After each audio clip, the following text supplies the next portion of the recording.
আমি ইসলামী ছাত্র শিবিরের সবাইকে বলতে চাই, এখানে একটু আগেও আমি দেখেছি অনেকে জামাত শিবিরের নাম নিতে হীনমন্যতা বোধ করছেন। কেন? আমরা এই দেশের মানুষ, এই দেশে জামাত শিবির ওপেনলি তাদের প্রোগ্রাম করবে।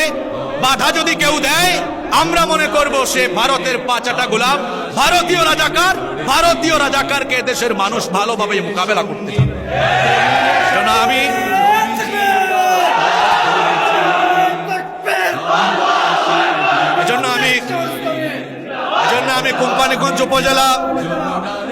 আমি কোম্পানিগঞ্জ উপজেলা জামাতে ইসলামী এবং ছাত্র শিবিরকে বলতে চাই, আপনারা ওপেনলি বুক ফুলিয়ে কোম্পানিগঞ্জে কাজ করবেন। আমি গোটা বাংলাদেশ সফর করছি, গোটা বাংলাদেশে আমাদের ভাইয়েরা ওপেনলি কাজ করছে। এখানে কার এত বড় সাহস যে ইসলামী আন্দোলনের কাজে বাধা দিবে? এই জমিন আল্লাহর, এটা মসজিদের দেশ, মাদ্রাসার দেশ, আলেম উলামার দেশ।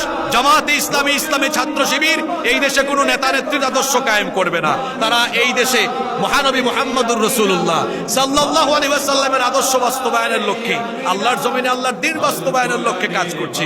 সুতরাং আল্লাহর জমিনে আল্লাহর দ্বীন বাস্তবায়নের লক্ষ্যে কাজ হবে। বাধা দেয় কারা আমরা দেখতে চাই।